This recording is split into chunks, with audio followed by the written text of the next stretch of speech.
ry havana ho amintsika rehetra ne ny fahasoavan'i Jesosy Kristy sy ny fitiavan'Andriamanitra ray ary ny firaisana amin'ny fanahy masina.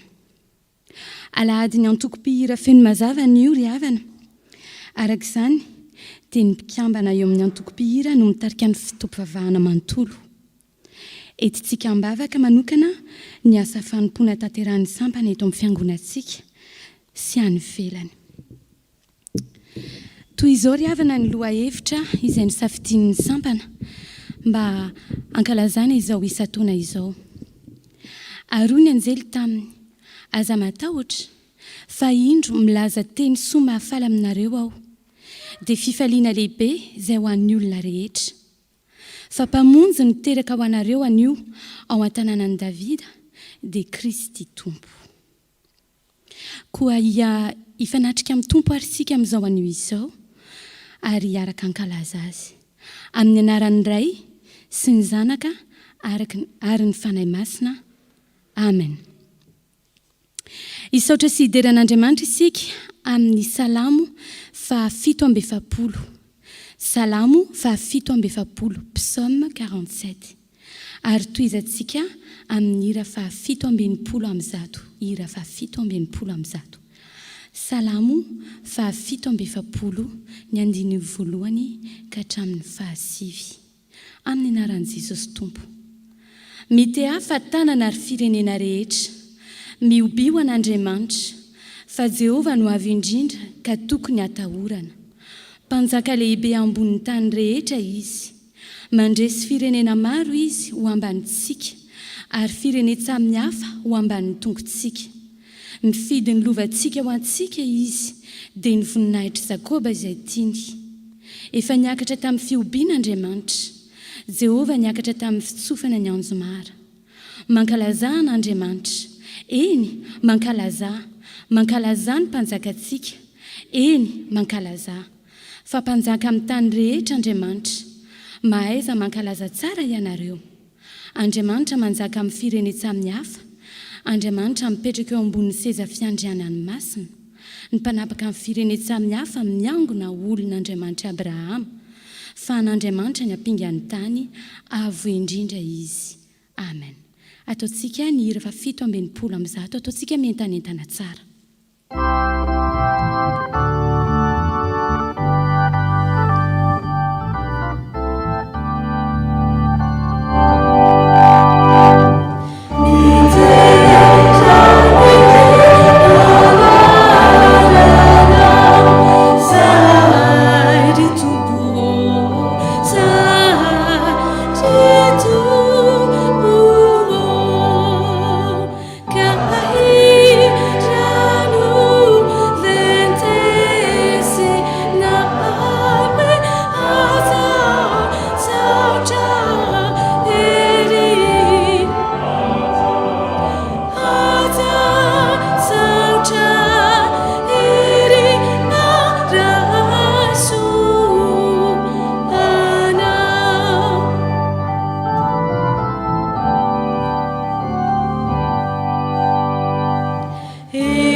Misaotranao zahay ry Andriamanitra rainay io, fa nitao aminao ka afaka manantona anao ampifaliana, iaino sy handray ny teny fiainana tolotra ao anay.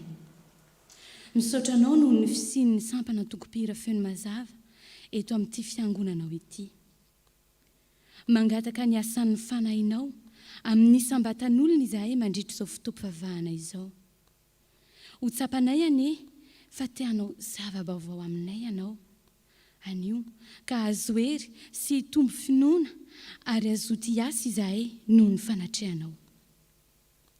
Ary amin'izao anio izao dia te hanambara izahay fa ankalazainay ianao Jesosy Kristy, ankalazainay sy iderainay ianao Ray Andriamanitra iray noho ny hatsaranao, ankalazainay ianao satria tonga manavotra anay ianao, ankalazainay ianao satria manome fifaliana izay tsy fanomen'izao tontolo izao anay ianao. Alleluia, alleluia, ankalazainay ianao. Kotario izay amin'ny zavatra rehetra ataonay ho fanomezam-boninahitra ny anaranao masina, Ray sy Zanaka ary fanahy masina. Amen. Mahazo mipetraka ny fiangonana.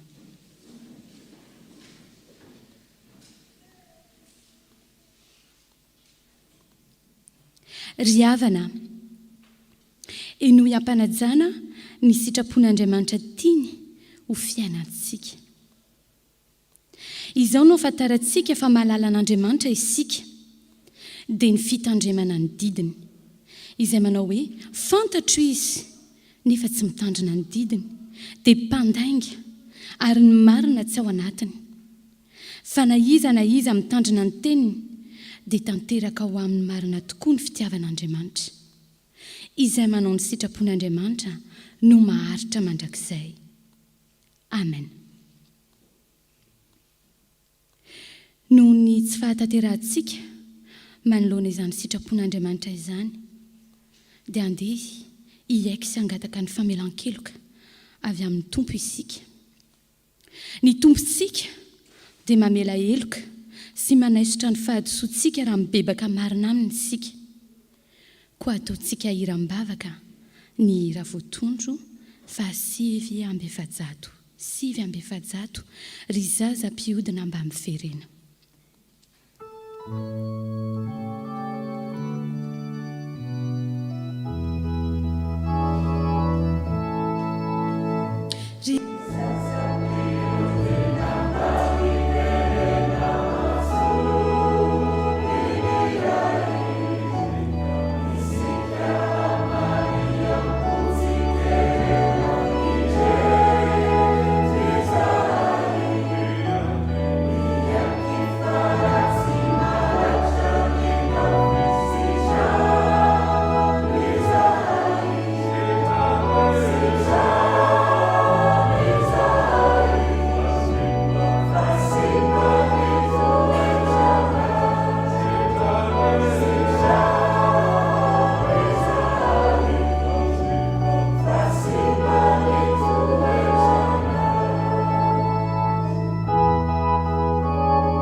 Arahintsika vavaka izany.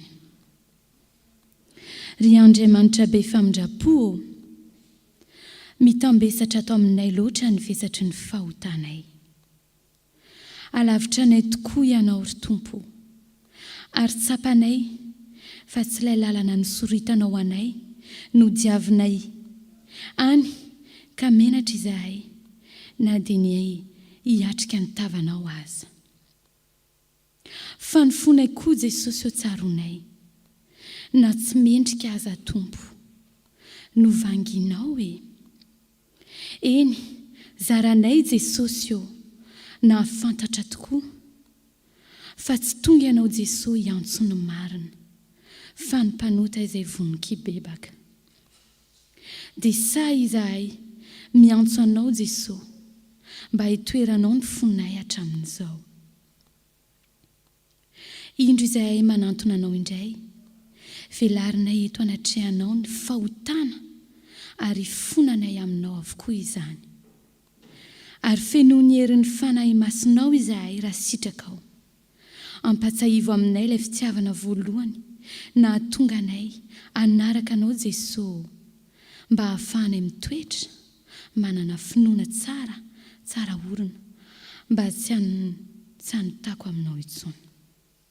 Miaraka ny fiangonana, riranay be famindrapo, mitalao aminao izahay, mamelany ny olokay.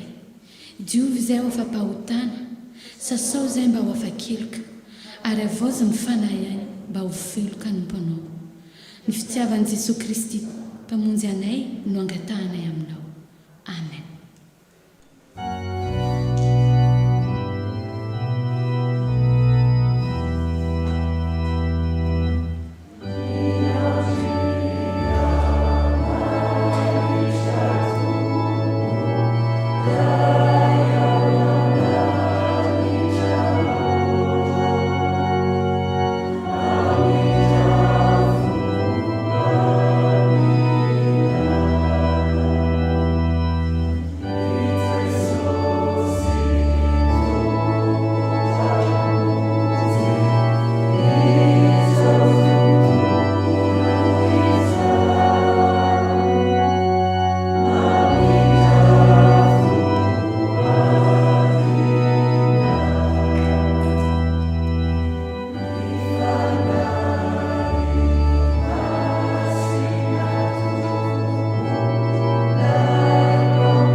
Ho antsika izay ny fona marina tamin'ny Tompo, mitsangana, raiso ampitiavana ary havana ny tenin'Andriamanitra mamela ny fahotantsika, mitsangana ny fiangonana.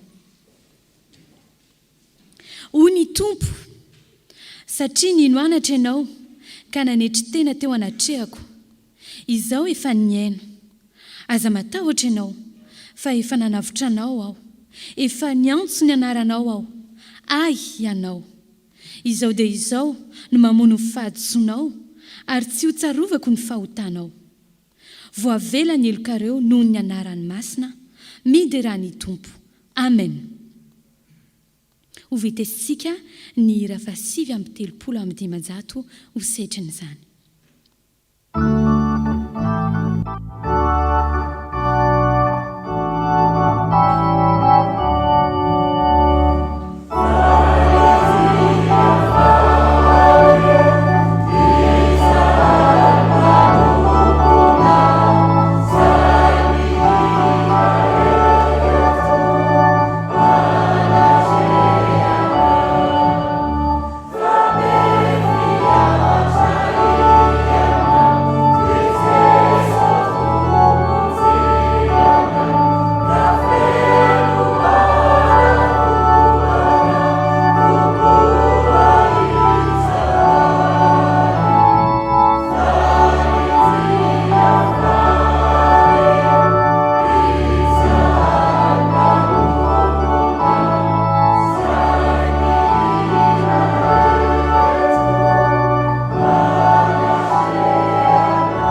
ho any amin'ny avo indrindra ho an'Andriamanitra ary fiadanana ho ety ambony tany amin'ny olona ankasitrahana mahazo mipetraka ny fiangonana.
Ry havana, tonga eo amin'ny fotoana itsika izay amakiana ny tenin'ny soratra masina.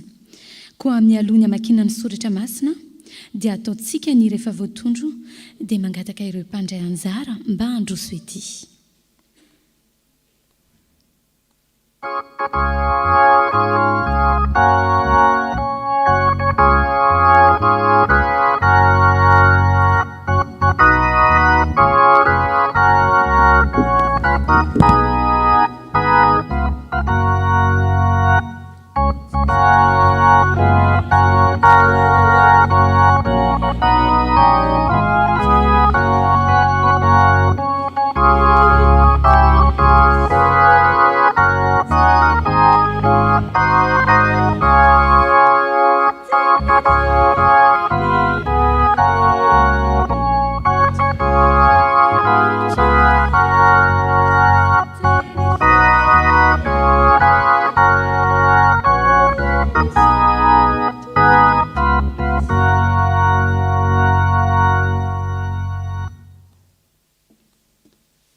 Hiaraka ivavaka isika tompoko.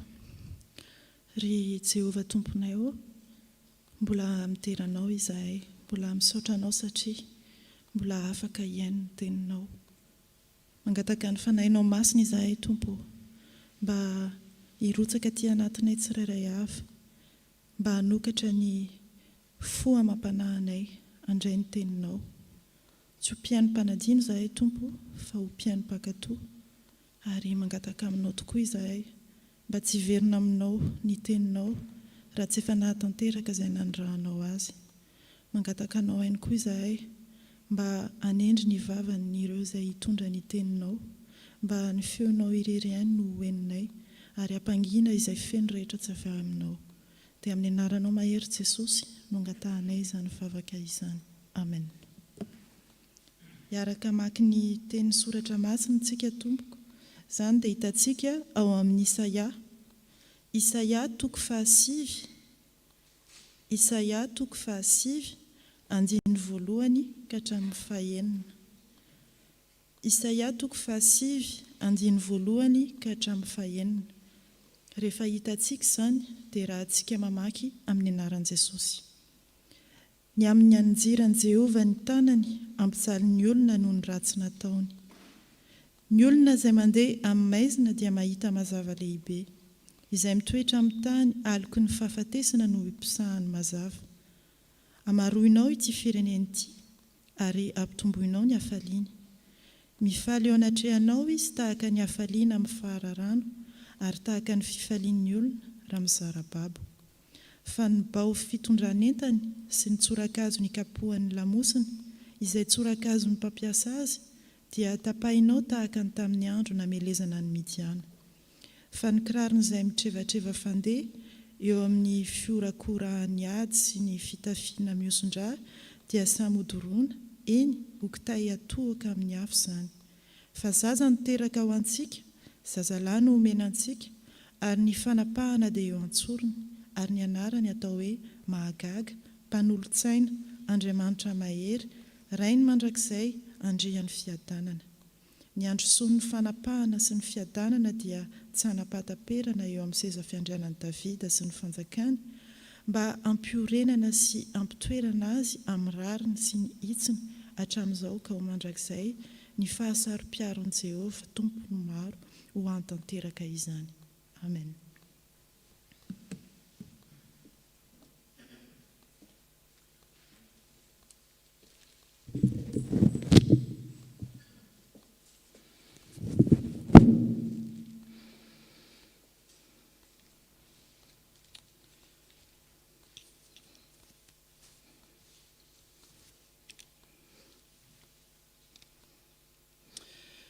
Dia mbola ho toizantsika ny famakiana ny tenin'ny soratra masina.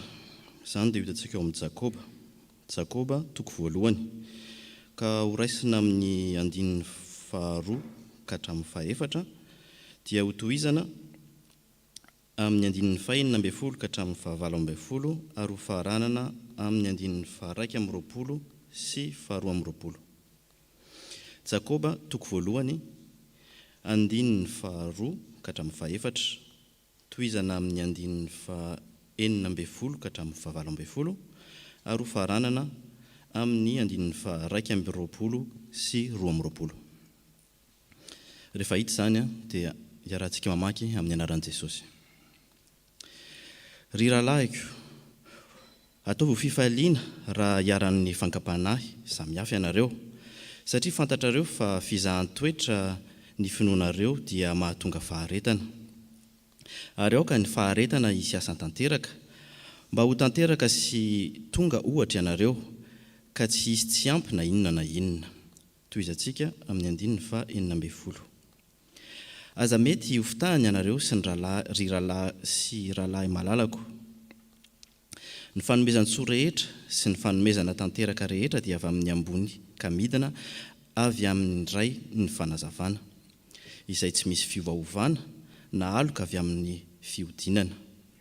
Tamin'ny sitrapony no niterahany antsika tamin'ny teny fahamarinana, mba ho santatry ny zavatra noforoniny isika.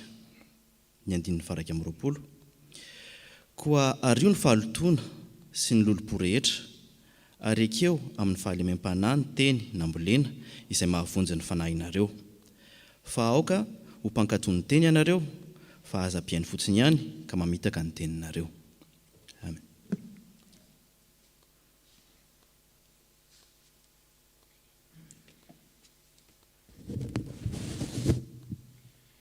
Mialohan'ny hamakina ny filazantsara dia hiaraka hitsangana ny fiangonana hanao ny hira izay voatondro.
Ny famakina ny teny soratra masina ao amin'ny Lioka toko 2 andininy 9 ka hatramin'ny 20. Lioka toko 2 andininy 9 ka hatramin'ny 20. Rehefa hita dia rahantsika mamaky amin'ny anaran'i Jesosy. Ary nisy mpiandry ondry tamin'izany tany izany, nitoetra tany an-tsaha, nitandrina ny ondriny tamin'ny alina. Ary nisy anjelin'ny tompo nitsangana teo anilany, ary ny voninahitry ny tompo nanelatrelatra manodidina azy, ka raiky tahotra indrindra izy. Ary hoy ny anjely taminy, aza matahotra fa indro milaza teny soa mahafaly aminareo dia fifaliana lehibe izay ho an'ny olona rehetra. Fa mpamonjy niteraka ho anareo, anio ao an-tanànan'i Davida dia Kristy tompo.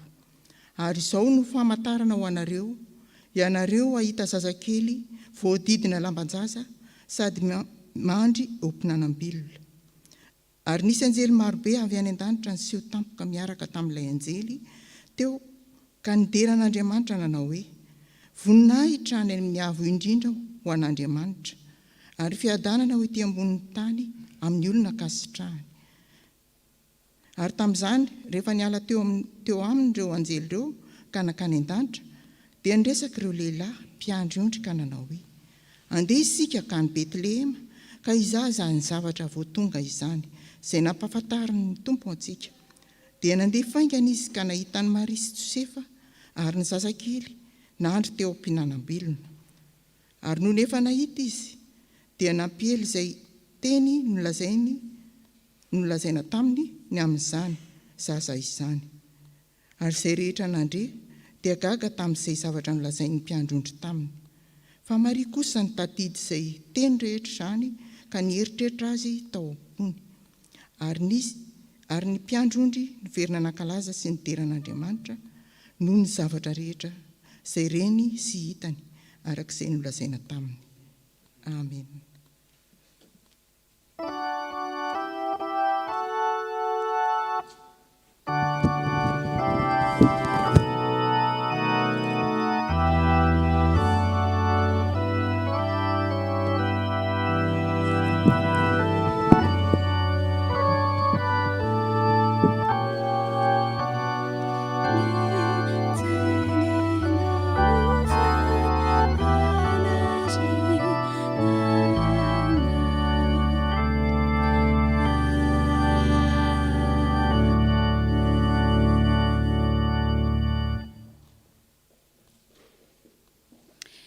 Anio moa dia isa taona ny sampana feony mazava eto amin'ny fiangonantsika, ka dia toriteny akira no atao ao anatin'ny toriteny.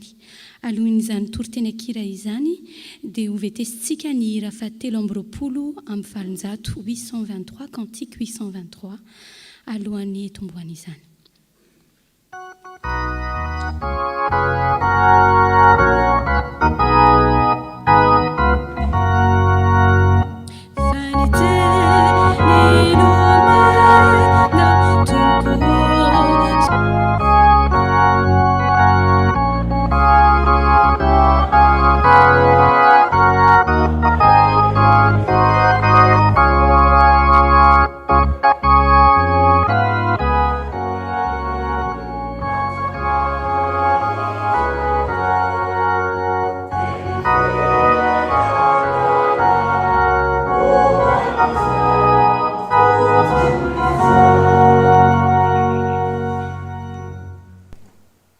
Mahazo mipetraka ny fiangonana.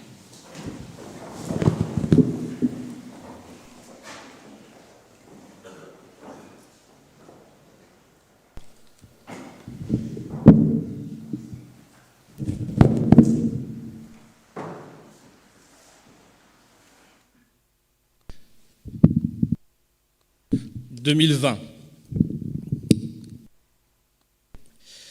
Quelle année 2020 ? Je pense que nous nous souviendrons tous de cette année. Elle a été marquante et a chamboulé notre vie. Il suffit de regarder les places vides à côté de nous ou même de penser à tous ceux qui nous regardent au travers de leurs écrans pour vraiment nous rendre compte de l'impact de la situation sanitaire. Une situation sanitaire qui a eu beaucoup de conséquences, familiales, personnelles, professionnelles. On a tous entendu hier le témoignage de Nzak, c'était très émouvant, mais il n'est pas le seul dans cette situation. Au-delà de la Covid et de ses conséquences, nous avons tous vécu plusieurs épreuves, que ce soit des deuils douloureux, j'en ai vécu dans ma famille, peut-être vous aussi, l'Église en a vécu récemment également. On peut également penser à nos autres soucis. Une situation difficile avec des proches, des conflits, la santé, la séparation familiale, merci la fermeture des frontières, la solitude, merci le confinement, les études, et j'en passe et des meilleurs. Et voici qu'arrive Noël, que l'on fêtera dans des conditions inédites, limitées en nombre, dans le cercle familial et à l'église, limitées dans l'espace, avec la fermeture de plusieurs frontières, limitées également dans le temps à cause du couvre-feu. Nous sommes tentés de considérer que cette année était vraiment anxiogène et exécrable, une année bonne à jeter à la poubelle. Pourtant, personnellement, je choisis de considérer 2020 comme une année inoubliable et bénie par la grâce de Dieu. C'est quand même l'année de naissance de ma fille, c'est important, ça compte. C'est un peu le message que la chorale Feu de Mazave aimerait vous transmettre aujourd'hui. Choisissez la joie plutôt que la noirceur et l'amertume qui embaument le monde matériel. Choisissez la joie plutôt que la noirceur et l'amertume du monde matériel. Vous savez, rien que le fait que vous soyez là à nous écouter est une bénédiction. Tous n'ont pas cette possibilité. Rien que le fait de respirer là, maintenant, tout de suite est une bénédiction, une raison de remercier le Seigneur et de l'adorer.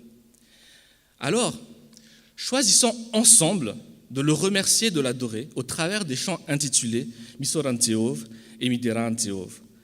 Et tout en écoutant ces chants, je vous exhorte à penser aux petites et aux grandes bénédictions que Dieu nous a accordées.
Le choix de la joie n'est pas automatique.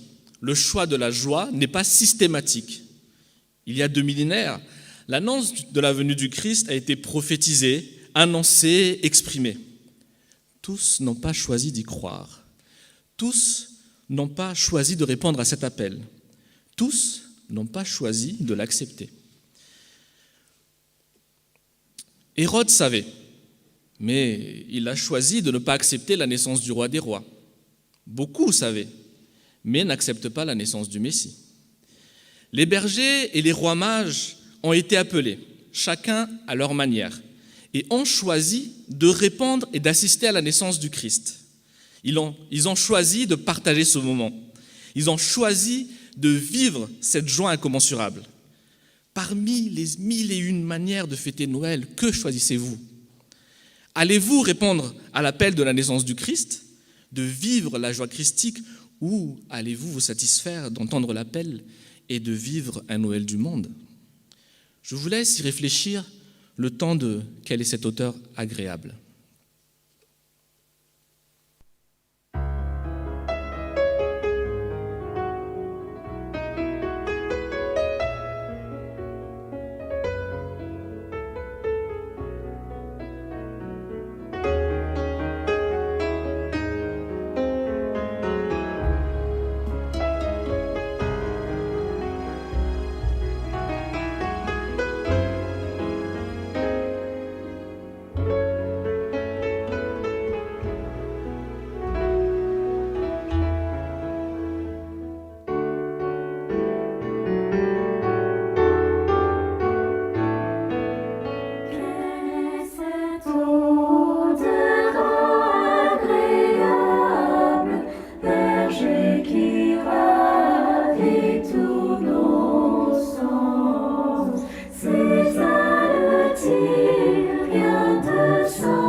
Qui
Alors oui, assister et célébrer la naissance du Christ est un choix.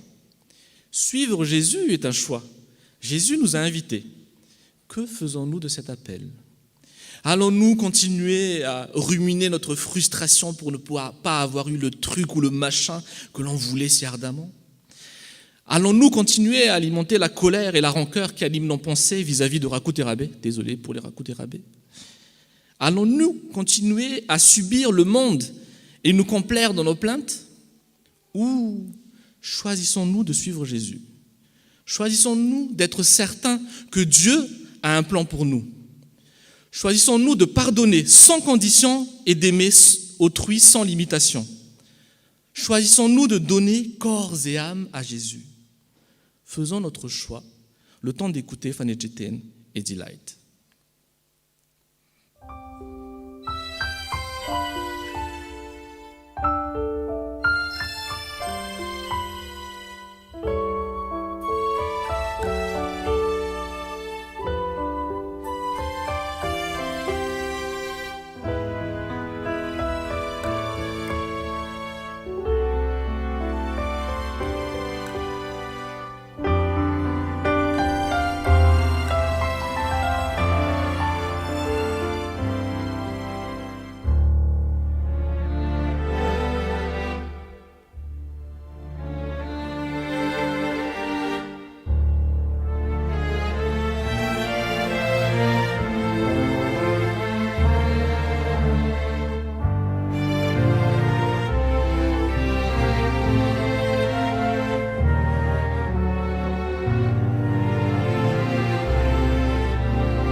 je te dédie toute ma vie.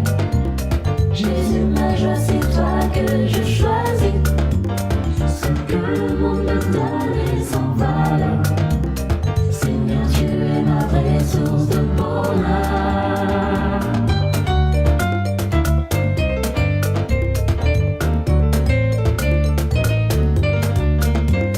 Cet homme le nom puissant m'a changé.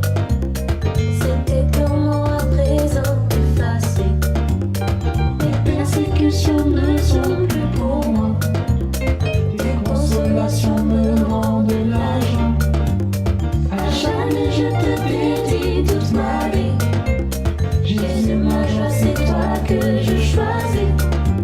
Ce que le monde me donne est sans valeur. Seigneur, tu es ma vraie source de bonheur. Seigneur, en toutes circonstances, je suis en joie. Oh, Jésus.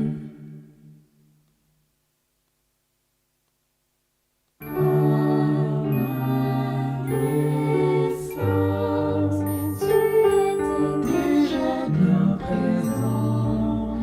Je suis reconnaissant.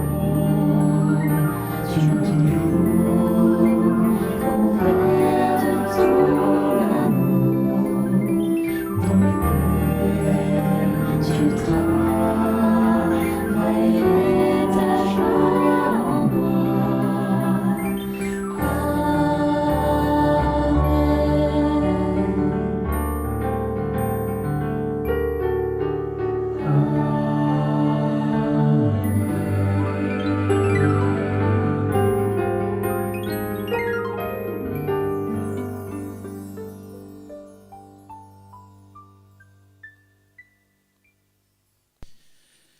La chorale Feu de Mazave a choisi la joie du Christ, sa naissance, sa miséricorde, son amour, sa lumière.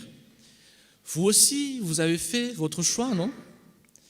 Mais savez-vous que Jésus a fait son choix en se faisant homme?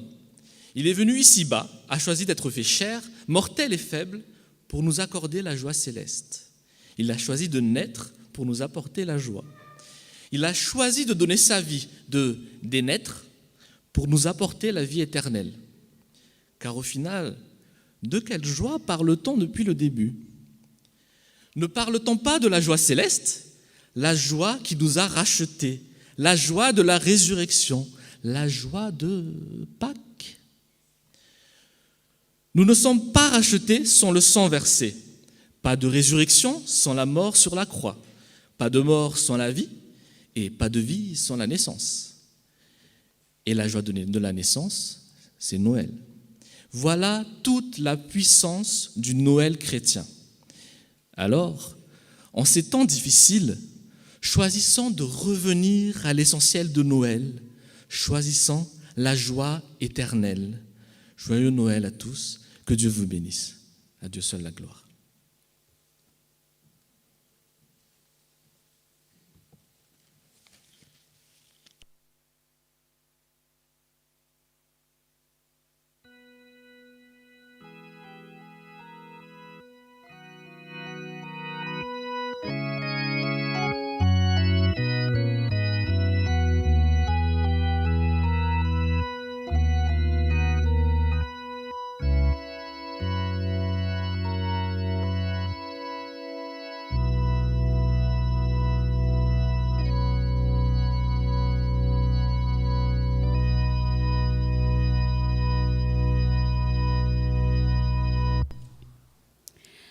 Manoloana izany hafatra nentina ho antsika izany dia aoka isika hanambarany fanekempinoana masina iraisantsika amin'ny fiangonana masina manerana izao tontolo izao. Eo am-pitsanganana no anaovantsika izany.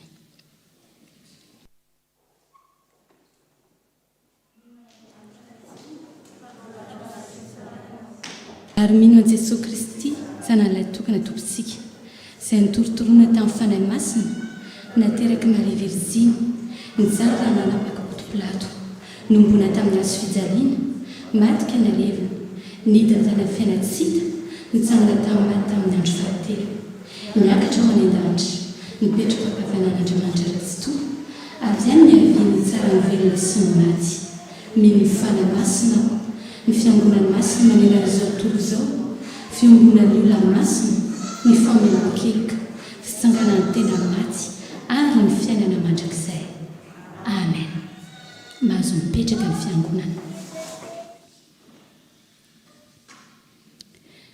Hoy ny tenin'Andriamanitra fa maty ny tena raha tsy misy fanahy ary maty toy izany koa ny finoana raha tsy misy asa. Tonga eo amin'ny fotoana ilazana ny raharahan'ny fiangonana isika izao mangataka ny tompon'andraikitra amin'izany.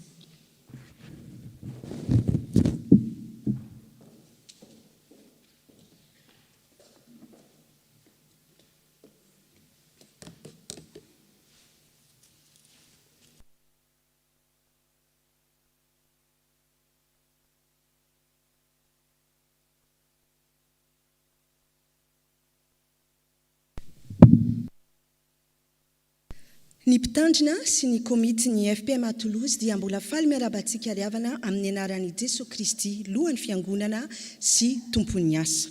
Toy izao indray ary ny fampahafantaram-baovao sy ny raharaha miandry ny fiangonana. Vaovao avy amin'ny nasionaly, avy amin'ny sampana iraisina sekoly Alahady ny FPMA. Ny zakabe nasionaly ny sekoly Alahady dia ataony 13 ka hatramin'ny 15 aprily 2024. Koa mampilaza ny Blanc nasionaly fa misokatra ny fifaninanana logo sy hira faneva ary mifarana ny 13 Desambra izao. Atao mifanentana amin'ny lohahevitra hoe fidionareo anio izay ho tomponareo fa raha izao sy ny ankohonako kosa dia hanompo an Jehova izahay. Ny andindiny rehetra mikasika izany dia azon'ny mpianatra sekoly Alahady izay te handray anjara alaina ny amin'ny tompony andraikitry ny sekoly ny ten'Andriamanitra eto an-toerana. Toy izao ny vaovao avy eto amin'ny tafo, filazana manjo. Amin'ny finoana sy ny fanantenana, ny fitsanganan'ny tena amin'ny maty ary ny fiainana mandrakizay no ampandrenesanay anareo ny vodimandry teo amin'ny 7 taonany ny malalanay Vololoniaina Arishon José. Hoy ny reniny Rakotinirina Joséphine. Vaovao mikasika ny rakim-pisaorana Krismasy. Inona no avaliko an Jehova no ny sorehetra nataony tamiko, ianao no anaterako fanatim-pisaorana ary ny anaran'i Jehova no antsoko. Toy ny fanao isan-taona dia amin'ny Krismasy no anatanterahana ny fanaterana rakim-pisaorana ho fankasitrana ny Tompo noho ny fitahinana andritra ity taona 2024 ity. Tsy misy ny valom-pizaraina fa afaka mivatsy avy any an-trano ny isa-tokantrano ary apetraka any anaty arona voatokana ao amin'izany rehefa mirava. Azontsika tanterahana tsara koa izany amin'ny alalan'ireo fomba efa mahazatra antsika toy ny chèque na ny loaseau. Raha virement dia asiana ny libellé hoe fisaorana Noely na fisaorana Krismasy. Vaovao mikasika ny projet trano fiangonana. Azadino fa azontsika atao an-trano ny fanohanana ity projet trano fiangonana ity amin'ny alalan'ny fanomezana sy ny tonom-bola. Ny numéro IBAN ny sous-compte ny FPM Toulouse dia hitantsika misoratra etsy amin'ny tableau ary azontsika anontaniana amin'ny mpitam-bola izany na azo alefa amintsika amin'ny mailaka ihany koa. Manentana antsika koa anohana mbavaka izany asa goavana izany. Vaovao avy amin'ny sekoly ny tenin'Andriamanitra manasa antsika ny STA iombina amin'ny sy ny firaisan'ny sampana iombina amin'ny fankalazana ny Noely fanantenana izay atao amin'ny lakamisy 14 Desambra izao amin'ny 9:00 amin'ny alalan'ny YouTube. Fitombavaky ny fiangonana. Misaora amin'ny zavatra rehetra fa izany no sitrapon'Andriamanitra ao amin'ny Kristy Jesosy ho anareo. Ho famaranana ity taona 2024 ity dia manasa antsika fiangonana rehetra tsy ankanavaka andray anjara amin'ny fitombavaka izay atao amin'ny alarobia 3 Desambra amin'ny 7:30 amin'ny alalan'ny visioconférence. Fanentanana mikasika ny rakitra sy ny ajijy. Manentana antsika hatrany amin'ny fandrotsahana rakitra sy ny ajijy amin'ny alalan'ny virement, chèque na carte bancaire eloaso toy ny mahazatra mba ho mariky ny fanoloran-tenantsika ho an'ny tompo sy ho fanohanantsika ny asan'ny fiangonana. Ho antsika ato am-piangonana dia azo apetraka hatrany izany etsy amin'ny arina eo ampiravana. Ho an'ny katekomenina misy ny fampianarana katekomenina anio tolakandro ary tsy miverina raha tsy amin'ny alahady 10 janoary 2024. Tsy misy kosa ny étude biblika mandritry ny fotoam-pialan-tsasatra. Toy izao ny diarin'ny fiangonantsika manaraka. Rehefa nivory tsara-potoana ny komitin'ny fiangonana, ny zoma 12 desambra lasa teo dia nanapaka fa ny fankalazana Noely 2024 dia isy indroa miantaona ka ny voalohany dia ato amin'ny Vieux Temple amin'ny 10 ramaraina ary ampitana ihany koa mivantana amin'ny YouTube. Araka ny efa nolazaina tamintsika teo aloha, fa misy ny fidirana faharoa dia amin'ny 3 ora tolakandro izany ary any amin'ny Temple du Salin. Ny fanimpom-pivavahana amin'ny alahady 17 desambra dia alahady ny fianakaviana masina eto amin'ny Vieux Temple ny anaovantsika izany sy mivantana amin'ny YouTube amin'ny 10 ora sy sasany maraina. Ny fanimpom-pivavahana amin'ny alahady ny taom-baovao 3 janoary dia any amin'ny Temple du Salin ary amin'ny 3 ora tolakandro. Marina fa mbola voafetra avokoa ny isantsika amin'ireo fotoana rehetra ireo ka mbola amin'ny alalan'ny roa izay alefa amintsika no hanaovana ny fisoratana anarana. Dia misaotra antsika nahatratra amin'ny farany ho an'Andriamanitra irery ihany ny voninahitra.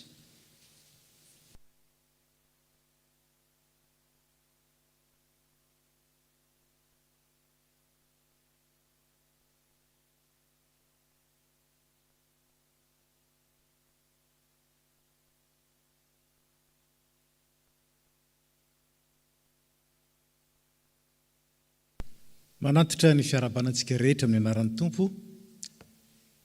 Fanaontsika ny miarahaba ireo vahiny mandalo na koa voatonga ka miara-manatrika ny fampivavahana amintsika eto ka raha misy amintsika ao anatin'izany dia angatahana mba hitsangana tompoko.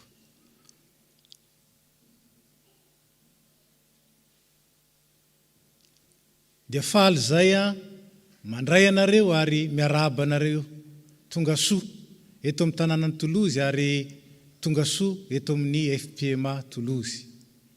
Isaorana indrindra ianareo ary akasitrahanay noho ny fanekenareo hiaraka aminay eto androany maraina. Ny tavan'ny rahalahy hono mandranitra ny tavan'ny rahalahy noho ny fiarahanareo taminay teto dia nampahery anay tokoa ary nanafana izao fanimpom-pivavahana izao. Ka dia misaotra makasitraka indrindra amin'izany. Dia mitsodrano anareo koa zahay. Andriamanitra ny fahasoavana izay nitantana anareo hatreto ane mbola hivimbona anareo, anambona anareo, ahatanteraka soa ny antony nahatongavanareo eto. Ary dia tsarovo fa naoviana no mandalo eto ianareo na mitoetra eto misy toerana ho anareo eto amin'ny FPMA Toulouse. Dia misaotra indrindra tompoko. Farany dia mandalo eto amintsika amin'ny Krismasy izao ny solitenan'ny Ligue pour la lecture de la Bible eto Frantsa sady dekona avy ao amin'ny FPMA Paris. Arak'izany dia mitondra vatsy izy ireo dia ny boky lecteur de la Bible izay amidy 12,50 €. Ka angatahana sika mba io manao amin'izany. Io moa zany dia tsy inona akory fa ny famakiteny na ny famakinany soratra masina isan'andro ampiarahana amin'ny commentaire azahoantsika manaraka ny Baiboly zany mamaky ny Baiboly mandritra ny taona isan'andro. Sady aporosiantsika anaraka izany namporosiantsika ividy zany boky zany sady fanohanana raha teo ny asan'ny Ligue pour la lecture de la Bible.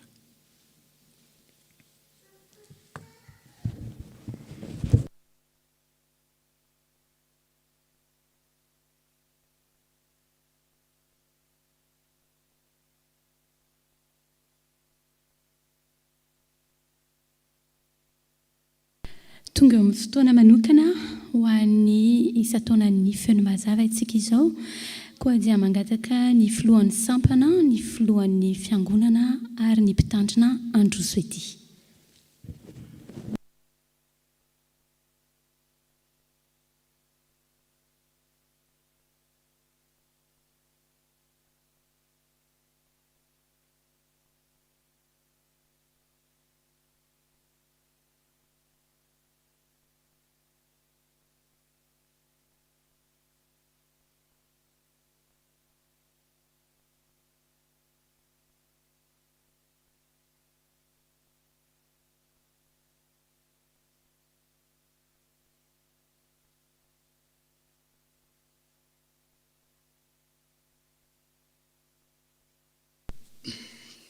ry ava-malalo amin'ny tompo ampinomboana amintsika mandrakarivany ny fiadanana ary ny fahasoavan'Andriamanitra ray. Safidy ny lohateny ny fankalazana ny isa-taonan'ny FNM ankehitriny anio dia hitantsika eo amin'io ka antoko 2:10 izay mivaky toy izao. Aroa ny anjely taminy aza matahotra fa indro milaza teny soa mafaly aminareo aho dia fifaliana lehibe izay ho an'ny olona rehetra. Mino aho fa izay safidy ny fifaliana izay tena fifaliana avy amin'ny tombo izay nambara tamin'ny toriteny ankira teo dia nazava tsara tamintsika ihany koa. Ny voalohanteny nefa dia manao azafady aminareo satria mijoro mandroana anareo eto ny tenako ho fangatandalana iteny ary ny miteny mandroana anareo dia toy ny teny laingo masony vary, ny teny mitafy lamba masony tompony ka mahamenatra ary mahasadakatra ihany koa. Manaraka izany dia ho atolotsika amin'ilay avo indrindra ihany koa ny dera laza ary ny voninahitra satria mendrika azy tokoa izany. Izy no nitaonantsika, izy no nitanantsika ihany koa afaka ny fanatitra eto amin'ny toerana masina ity. Raha teo ny fikasanay, raha teo ny eritreritray, raha teo ny fanomananay dia izy ihany no natotosa natanteraka an'izao fotoana izao. Ka ho atolotsika azy izany dera izany saotra fakatelemana tokoa. Ny teny ihany koa izay tianay ho ambara anio dia hitanareo teo anivon'izany fankalazana ny isa-taonan'ny antoko-pira izany fa maro ireo sedra izay nidiavintsika tamin'ity taona manokana ity, maro ireo aiahy, maro ireo alahelo sy fisarahana ihany koa kanefa dia noho ny fitahin'Andriamanitra dia mbola tafavoreto ihany isika amin'izao andro ray toazato izao ary voninahitra ho azy tokoa izany. Ka misaotra an'Andriamanitra indrindra isika satria tao anatin'ny fandiavana n'izany taona izany dia nasehony ihany koa ny tena fahagagana, nasehony ihany koa ny ataontsika hoe traikefa, talenta, fahaizana, saina izay misy eo anivon'ity fiangonana ity. Tsy teny ny eo anivon'ny antoko-pira ihany fa ny fiangonana ray manontolo. Ka tamin'ny nikarakarana n'ity fankalazana ity dia mbola nandalo an'izany sedra izany izahay. Kanefa na dia teo aza ny asarotan'izany fikarakarana izany dia mbola nomeny vahaolana, nomeny lalana na ahafahana ihany koa nantanteraka an'izany ka ho atolotra azy tanteraka ny saotra ary ny dera noho izany natotosana izany.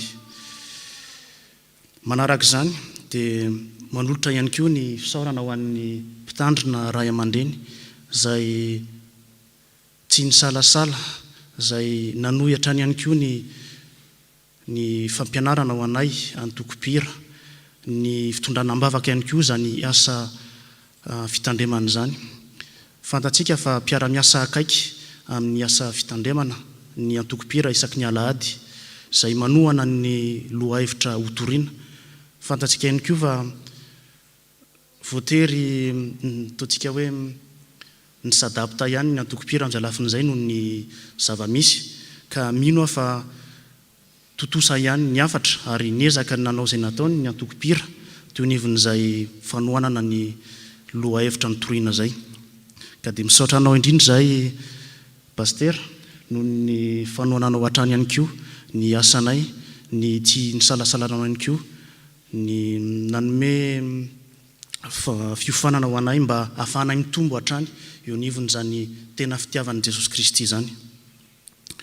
Todika ihany koa ho an'ny komity ho an'ny mpitondra fiangonana izay tsy nitsahatra ny nanoana ny niaraka ny farimbona ampivohitra n'izany asan'ny tompo zany.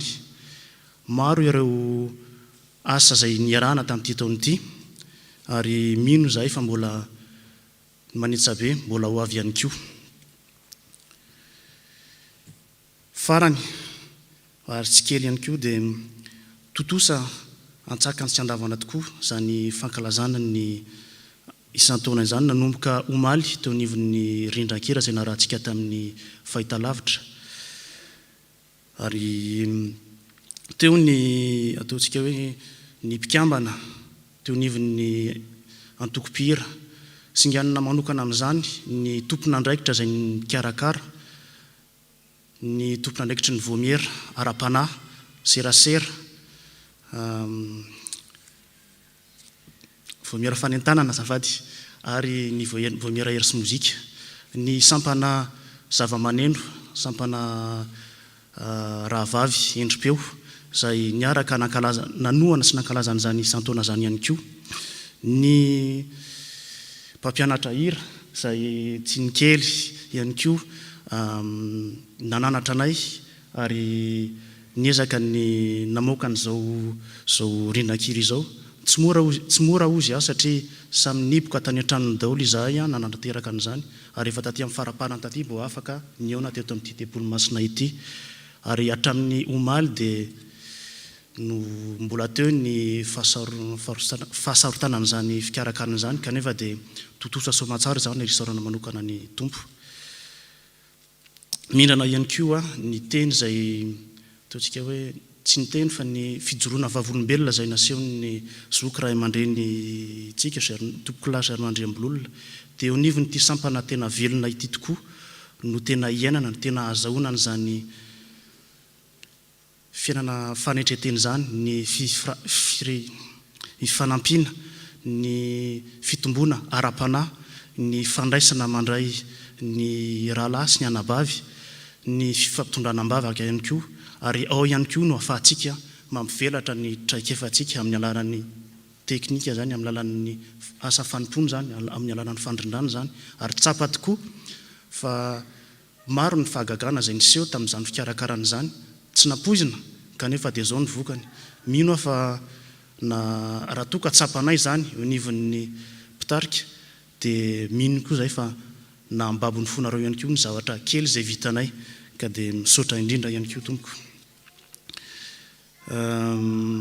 Teny farany miala tsiny indrindra ho amin'ny antoko-pira ihany koa. Tamin'ny heritaony isika nankalaza ny 80 taona ny antoko-pira niaraka tamin'ireo maintomilaly. Mbola sokatra ny fandraisana anjara amin'izany antoko-pira zany, asa manokana ihany koa izay toriana ny teny filazantsara amin'ny alalan'ny hira ka andraisana génération maromaro ankehitriny dia génération telo indrindra izay no mpikambana ao anatin'izany antoko-pira zany ary misokatra ho atsika rehetrarehetra mihitsiny izany sampana izany, manao antsoavo an'ireo izay mbola mety misalasala, mety izay mbola manontany tena hoe za ve mahay mihira, za ve mahay mitendry, za ve mahay an'izao. Raisina tanandroa satria manana ny anjara asany, zarazarain'ny fahasoana samy manana daholo isika rehetra ary ato ihany koa ny ahafahantsika mamelabelatra an'izay. Ka dia raha toa ka mbola manontany fotoana ianao dia aza misalasala intsony fa mety tsisy anome anao intsony ngamany eo. Zay ny teny kely tiako nampitaina ihany koa ary amin'izany fankalazana ny krismasy zany, krismasy feno fifaliana, le tena fifaliana avy amin'ny ilay tompo nahary atsika no irinay ho andiavana n'izany herinandro fankalazana krismasy zany. Dia ny firarianay feony mazava dia ny nandraisanareo an'izany afatra kely zany teo nivon'ny fankalazana ny isan-taonanay. misaotra tompoko lahy makasitraka tovovavy ho an'Andriamanitra ry ihany ny voninahitra.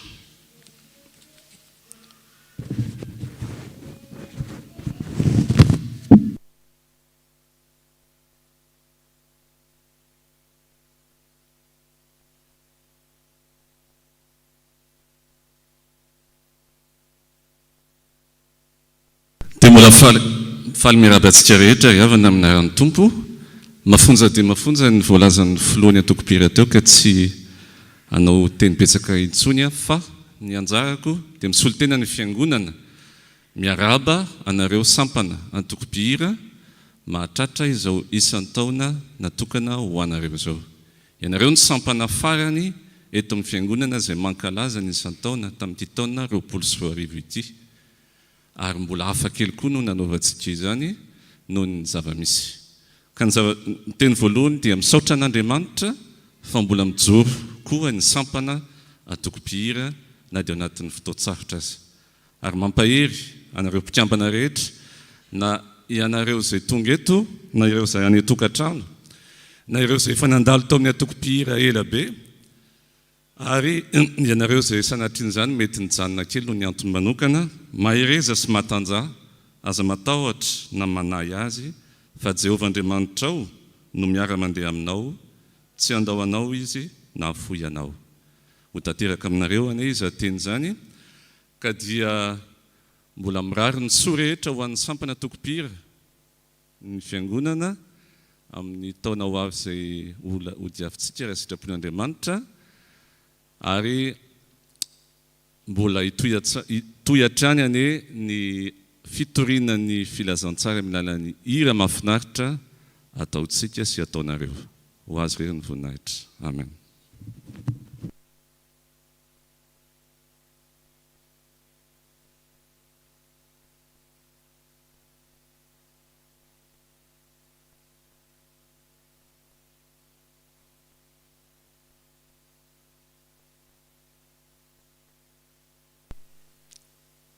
Manatitra ny fiarabana ny feon'ny mazava.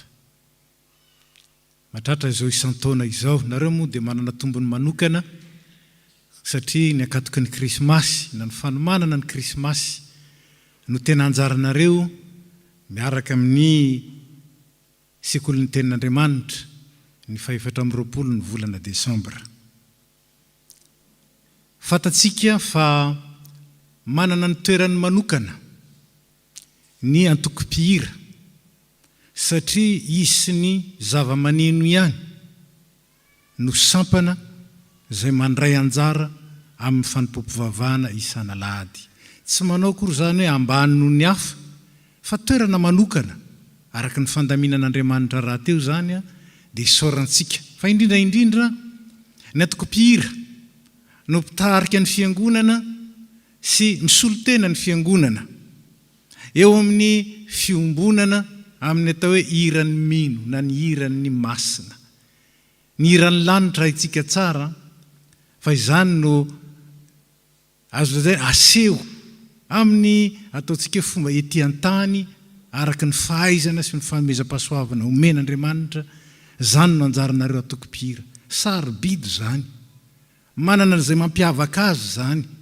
Ary any an-tanana sy amporosiana nareo hatrany mba hazoto fa indrindra ikaly hatrany ny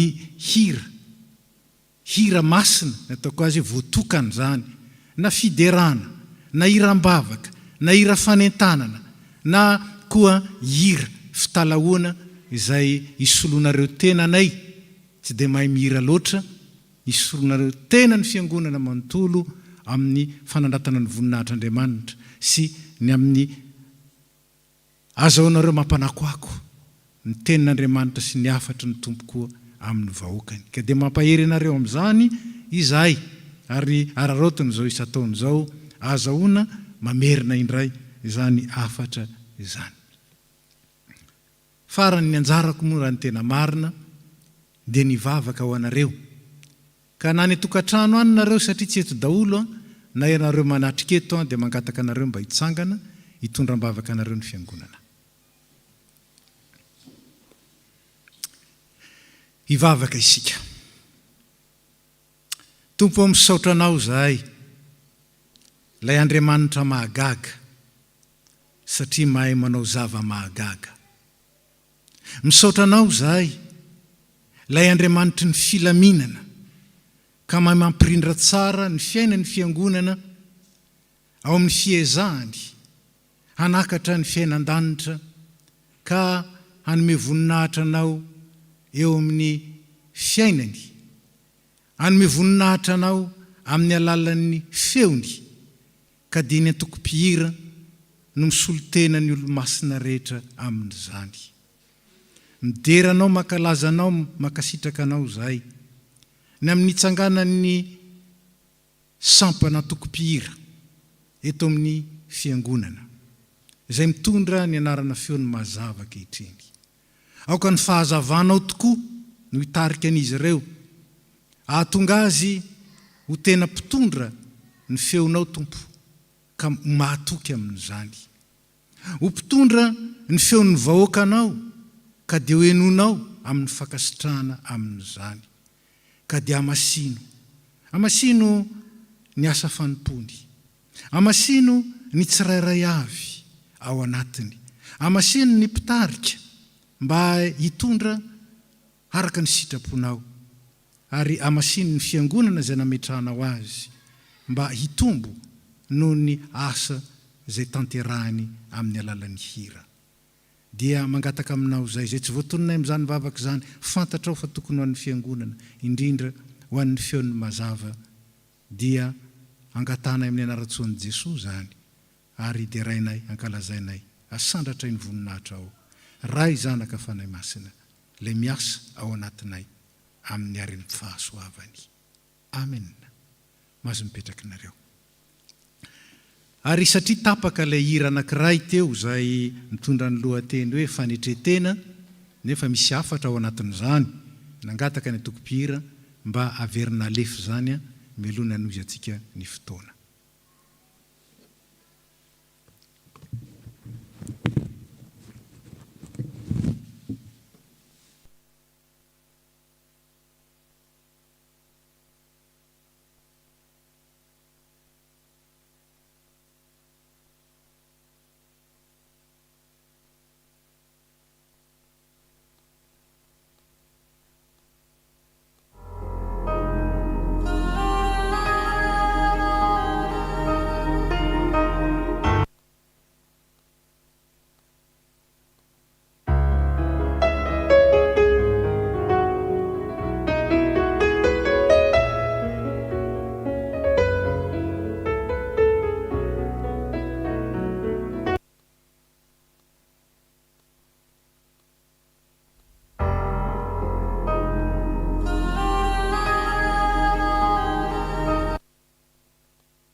Fanya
tonga amin'ny fotoana anatrehantsika ny tompo isika ao anatin'ny vavaka fangatana mangataka ny tompona andraikitra amin'izany androso ety.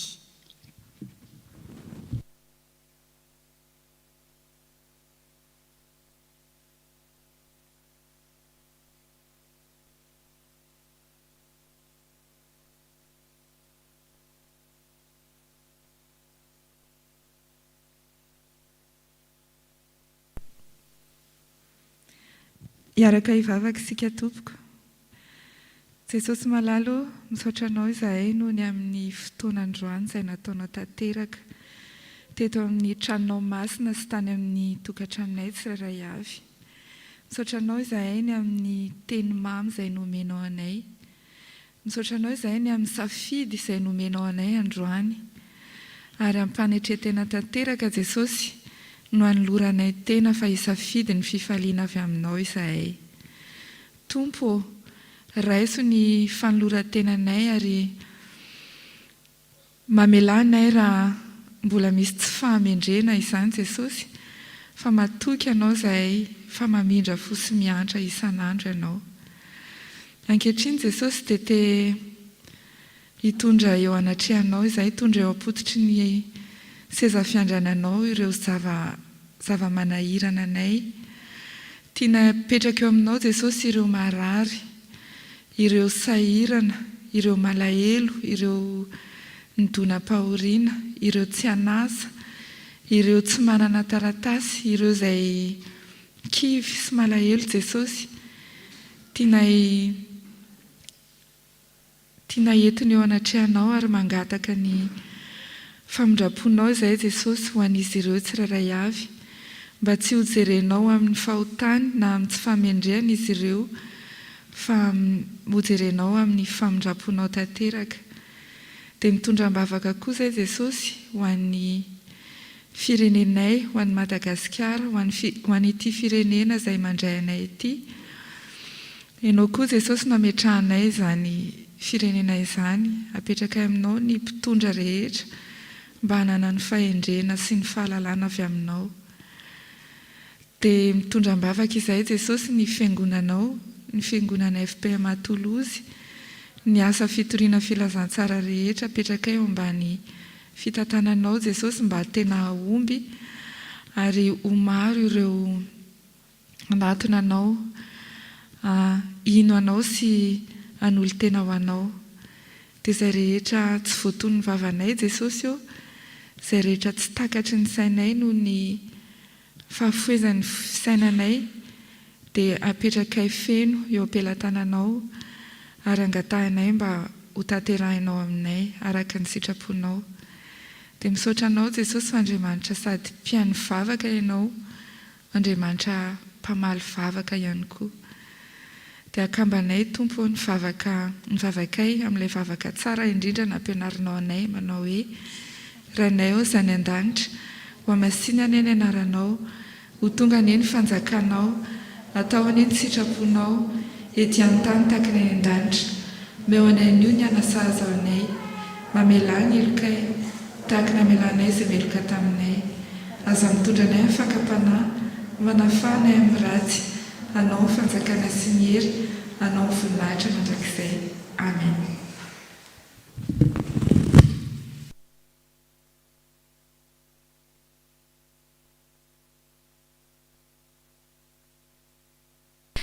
Tonga amin'ny fotoana amaranana izao fanompoam-pivavahana izao tsika. Alohan'ny akaran'ny mpitandrana ity ho amin'ny hafatra sy ny tsodrano dia hiaraka hitsangana antsika hiredona mafy ny hira Jesosy reharehako firana fanampiny fa 420 atao mafy tsara.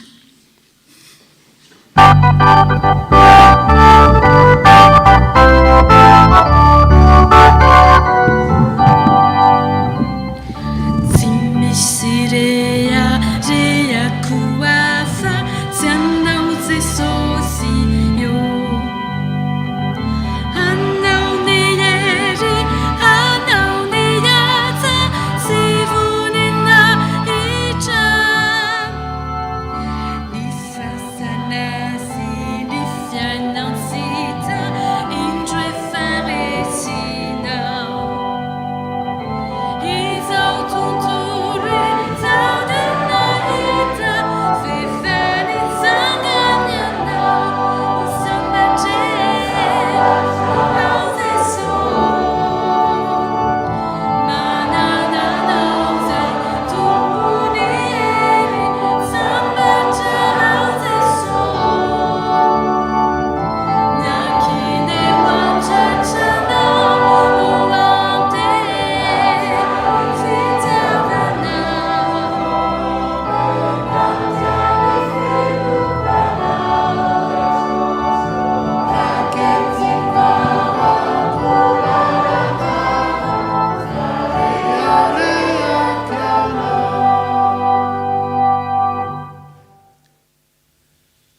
zao no afatra ho antsika amin'ity alady farany amin'ny advento ity izay andrandranany krismasy kanefa koa indrindraindrindra iandrasana ny fiverenany Kristy satria zany no hevitry ny advento.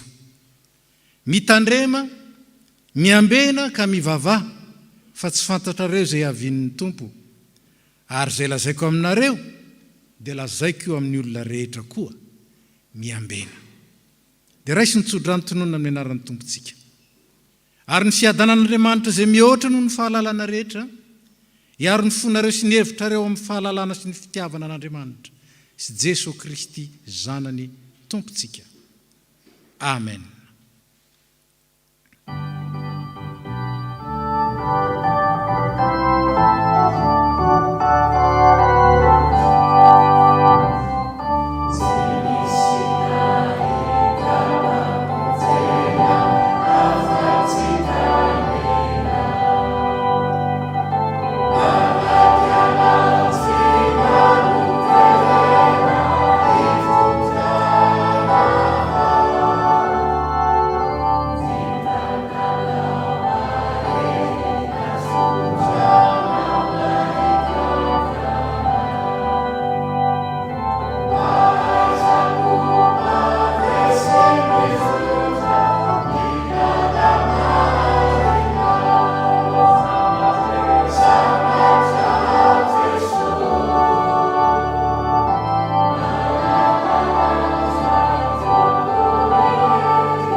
Voninahitra ho an'Andriamanitra ray zanaka ary fanahy masina izay hatramin'ny taloha indrindra ka ho mandrakizay. Amen. Mandehana amin'ny fiadanana ka manompo ny Tompo.